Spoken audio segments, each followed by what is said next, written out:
Angendem kirmelle jimen belebam tore jamo juti. Angendem kirmelle jimen belebam tore jamo juti. Jangen janginem pinem pindinem belebam tore mesde kevi. Angendem kirmelle jimen belebam tore jamo juti. Jangen janginem pinem pindinem belebam tore mesde kevi. Angendem kirmelle jimen belebam tore jamo juti.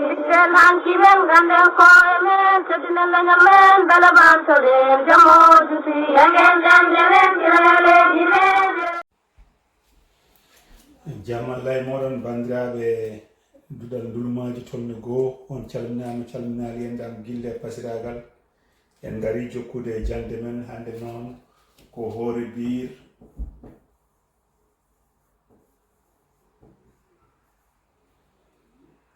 capantati e goo lewru juko hitande ujune ɗiɗi e nogas nayyi. hande jangiten ko alkullal nje.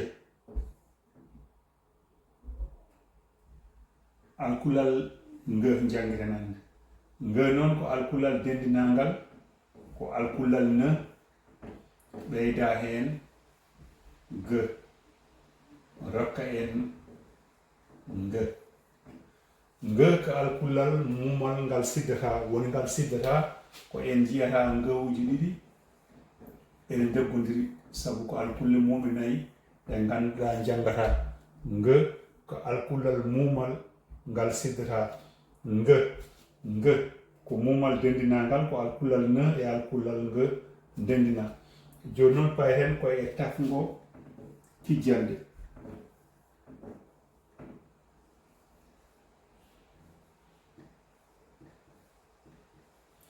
tafgo kijjande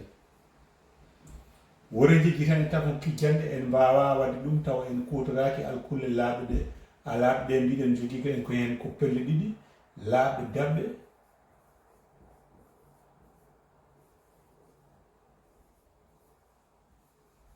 laaɓe dabɓe ɗum ko siftinde tan en jangguini ɗum a o u i e alkulle laaɓe juɗɗe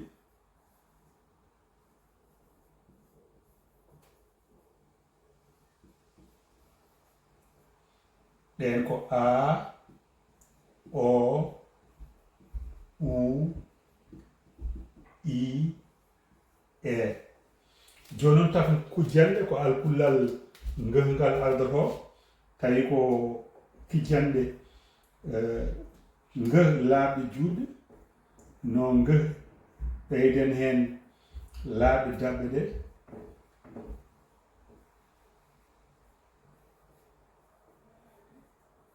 laaɓe dabɓe rokka en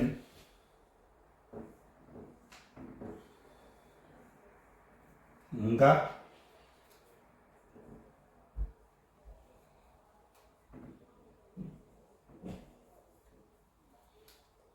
ngo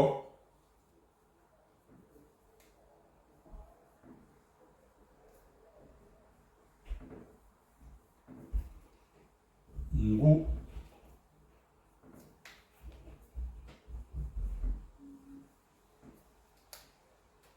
ngi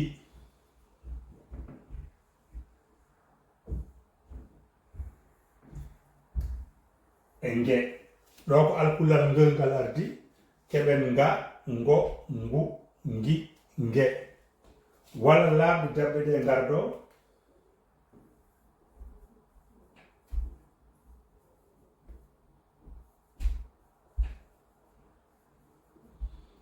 laaɓe dabɓe ɗe garɗo alkullal ngel ngal sakkito keɓen an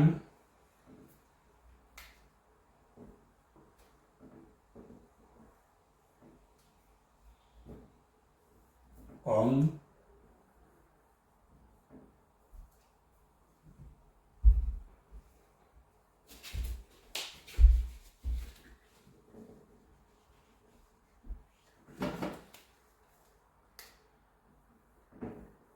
on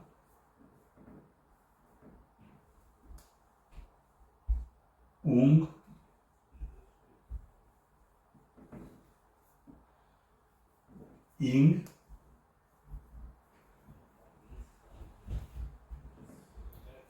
e eng. donc hande ko hoore bir capantati jikko hitande ujune ɗiɗi e nogas nayyi alkullal nge janggueten nge ko alkullal mumal dendinagal ngal siddata en jeyata ngowuji ɗiɗi en deggodiri e helmere wotere mbaɗen tafno kijjande ciftinen tafno kijjande en mbawa ɗum taw en kutoraki alkulle laaɓɗe ɗe e pelle ɗiɗi ɗe foof kijjanɗe fawade e alkullal nge ardo laaɓi dabɓe ɗe ndewa hen keɓen nga ngo ngu ngi nge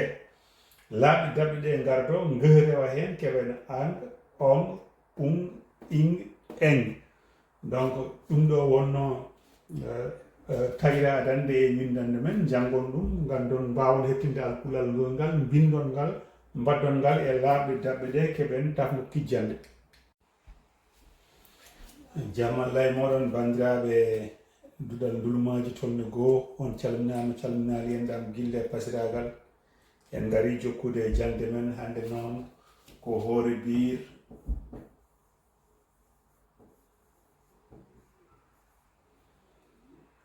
capantati e goo lewru juko hitande ujune ɗiɗi e nogas e nayyi. hande janggueten ko alkullal nje. alkullal nge janggueten hande nge noon ko alkullal dendinagal ko alkullal ne ɓeyda hen ge rokka en nge nge ko alkullal mumal ngal siddata woni ngal siddata ko en jiyata ngewuji ɗiɗi ene deggodiri saabu ko alkulle mume nayyi ɗe ganduɗa janggata nge ko alkullal mumal ngal siddata nge ko mumal dendinagal ko alkullal ne e alkullal nge dendina. joni noon payen koye tafgo kijjande.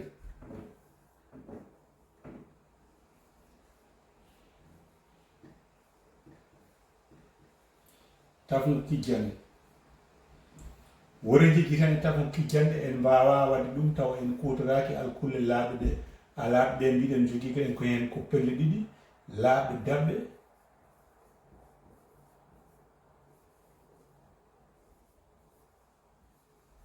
laaɓe dabɓe ɗum ko siftinde tan en jangguini ɗum a o u i e alkulle laaɓe juɗɗe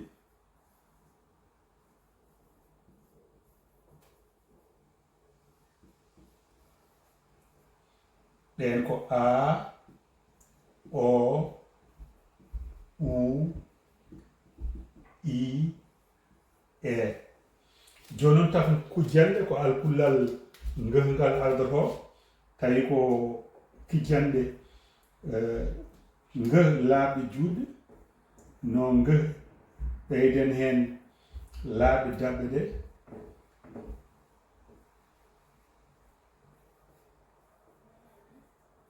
laaɓi dabɓe rokka en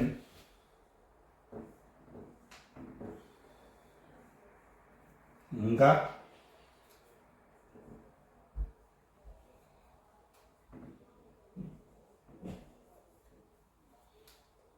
ngo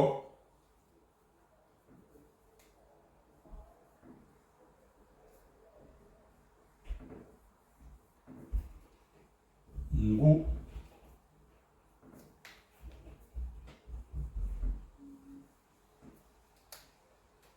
ngi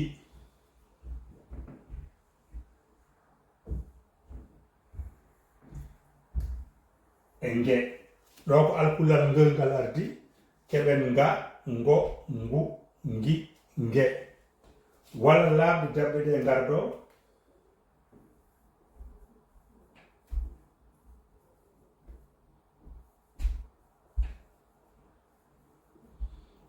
laaɓde dabɓe ɗe garɗo alkullal ngel ngal sakkito keɓen an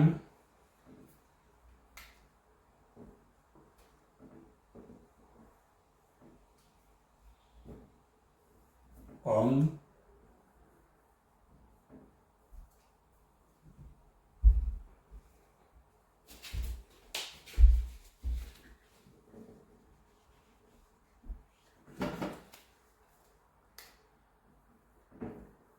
ong,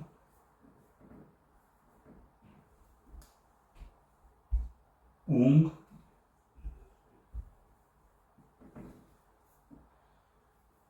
ing,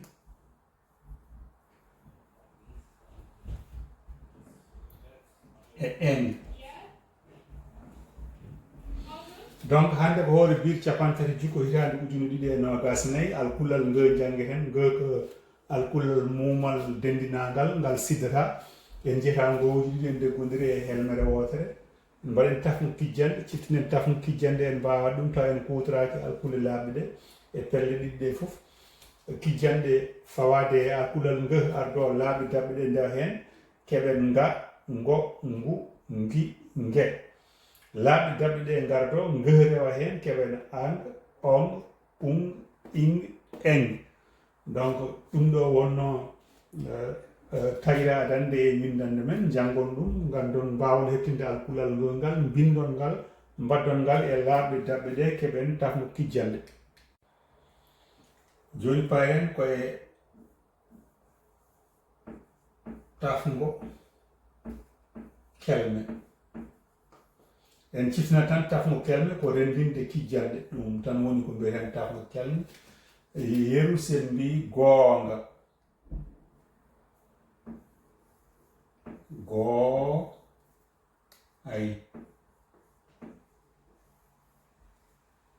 goonga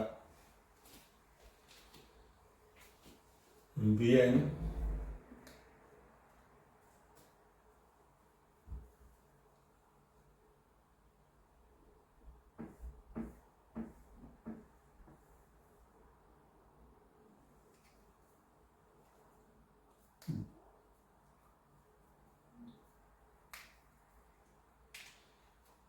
ngooba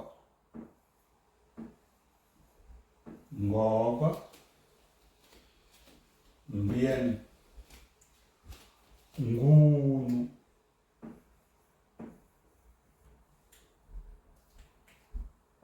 nguu nguunu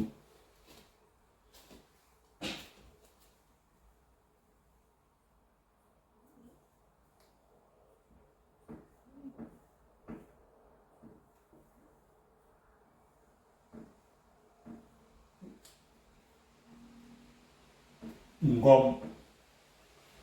ngom no yettode ngooba goonga goonga ngooba nguunu ngom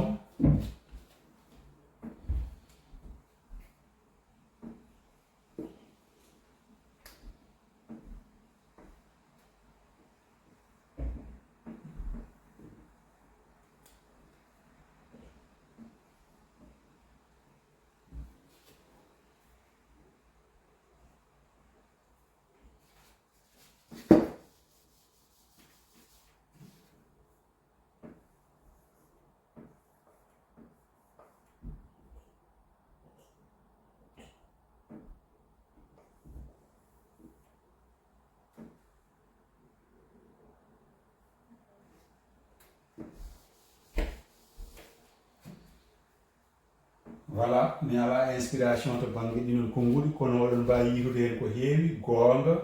ngooba nguunu ngom goonga ngoobu nguunu ngom onon koye moon ɗon mbawi yitude gueɗe hen kewɗe so tawi on jiilima bindon tawa noon en ko jillat ha hen alkulle ɗe en janggani voilà en gari hen windande meɗen ciftinen tan hande jangguɗen ko alkullal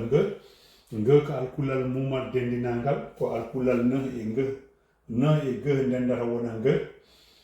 ko alkullal mumal ngal siddata en jeyata ngowuji ɗiɗi en deggodiri e helmere wotere en mbaɗi tafmo kijjande en jii nge e alkulle laaɓi dabɓe ɗe en jii ngeh e alkule laaɓde juuɗe en ngari e tafgo kelme en jii goonga en jii ngooba en jii nguunu en jii ngom donc oɗon mbawi reftade e janngude ɗum ha yontere arore on calminama on juurama. bandiraɓe on calminama calminali yendam guille e pasiragal hay ñawlugol ɓuuri kayitugol hande windande mon nde ɗeɓi ɓoccitade kono noon en gari jokkude e bindande meɗen tolno goo ko sikkinde tan en jalti e alkule dendinaɗe merte tan e alkule dendinaɗe ko nayyi woni alkulal mbe alkulal nde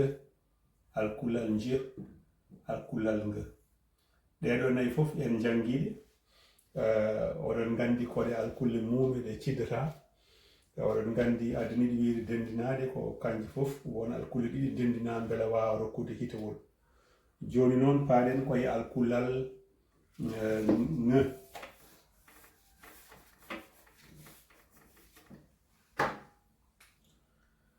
alkulal nge ko ngal jangketen hande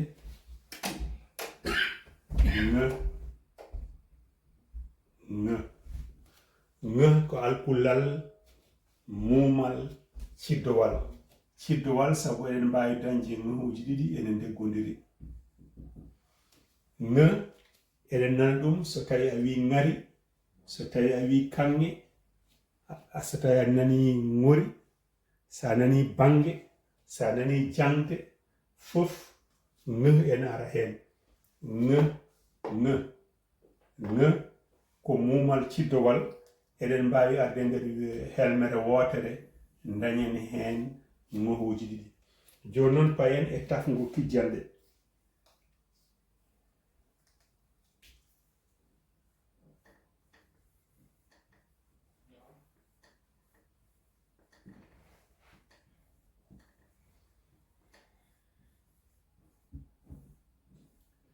siftiren ngan tafgo kijjande ko waddude alkulal ngal jangeten ngal mbadduɗen ɗum e alkule laaɓe ɗe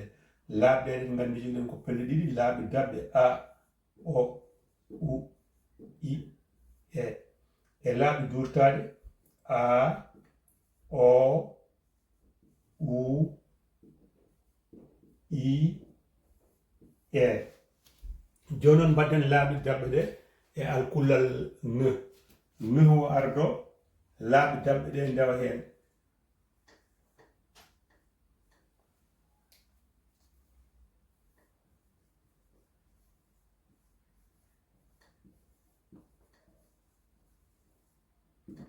ɗum woni keɓen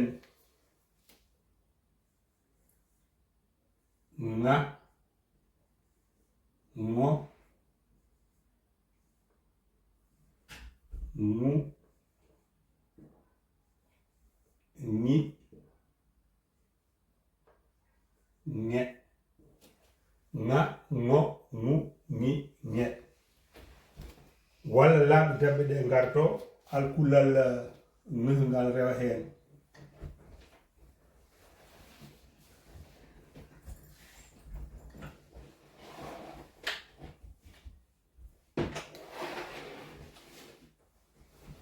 ɗum woni keɓen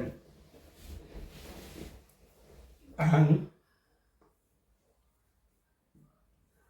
on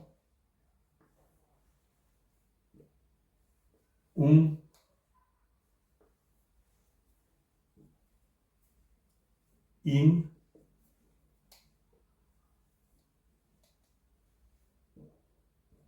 e en donc alkullal nge ko muumal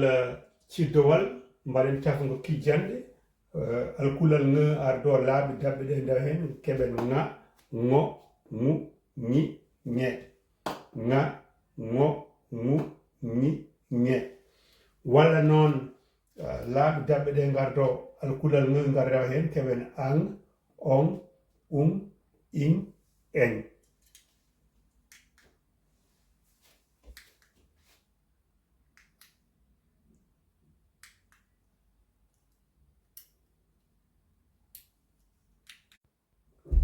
joni rogere men ɗimmere ha joni koye alkullal ngeh gonɗen hande ko hoore biire 14 hitande 2024 ngeh ko alkullal mumal ciddowal aɗa wawi tawde ngal ngahuji ɗiɗi deggodiri e nder helmere wotere rogere men ɗimmere ko tafo kijjande wadde ɗum ngeh e alkulle laaɓde juuɗe ɗe ngeh ardo ɓeyden hen alkulle laaɓde juuɗe ɗe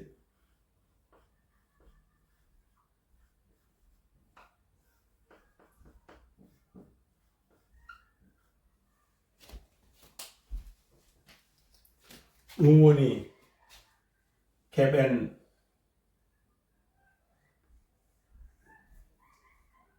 nga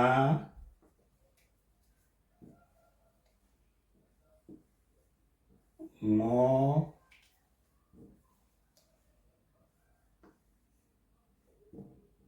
ni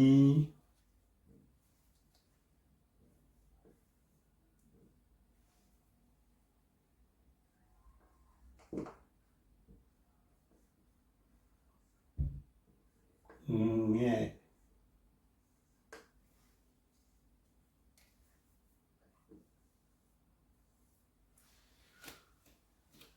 nga ngo ni nge nga ngo ni nge walla alkulle laaɓde daɓɓe ɗe gardo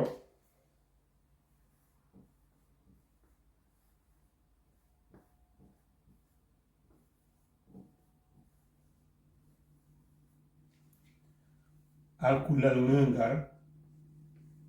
rewa hen ɗum kadi keɓen an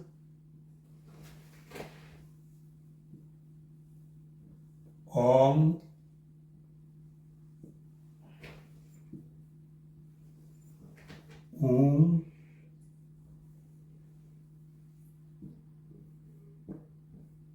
in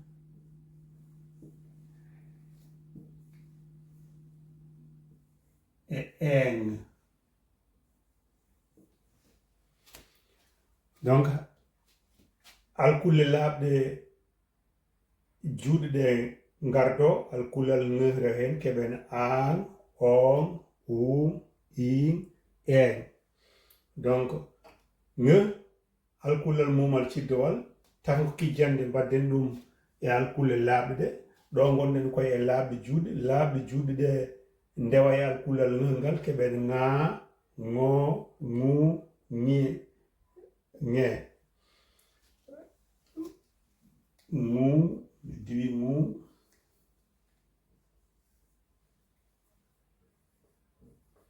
donc nga ngo ni nge ngu walla laaɓde juuɗe ɗe gardo alkullal ngeh ngal rewa hen keɓen an on in en wala ɗum woni rogere men ɗimmere garen e rogere men tataɓere joni kam onon fof on paami lelgo bindande ɗe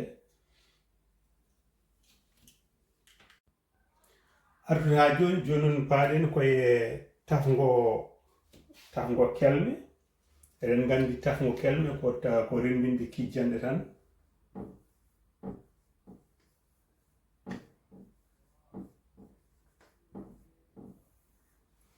tafgo kelme yeru joni mbaɗen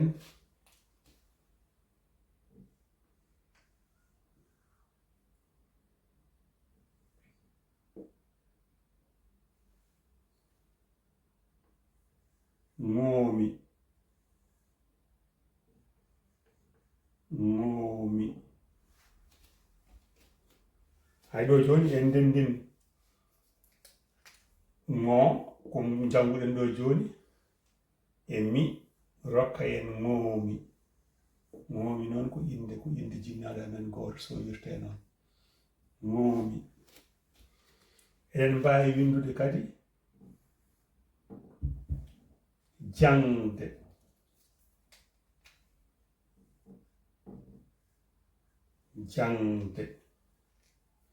ɗeɗo gueɗe fof koko jannguɗon on ji joni jannguɗen an ɗo joni rokka en jangde eɗen mbawi kadi windude bange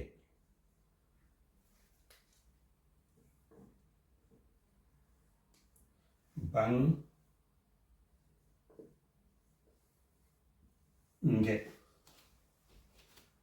bange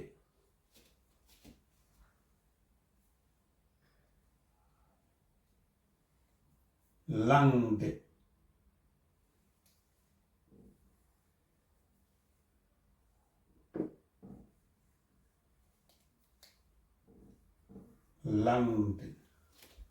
walla longde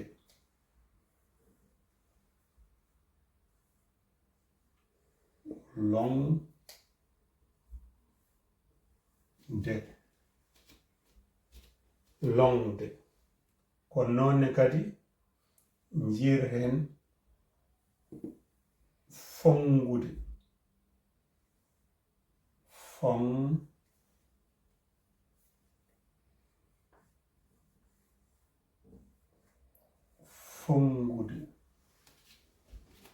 fongude walla jiyen danki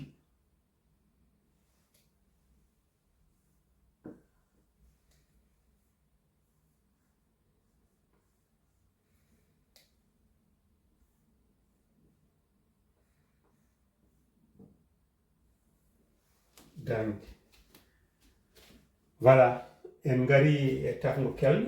kelme ko rendinde kijjande ɗe tan hande ɗe jannguɗen ɗe won ji en mbaɗi ɗe bindi boɗeji ko wayno ŋoomi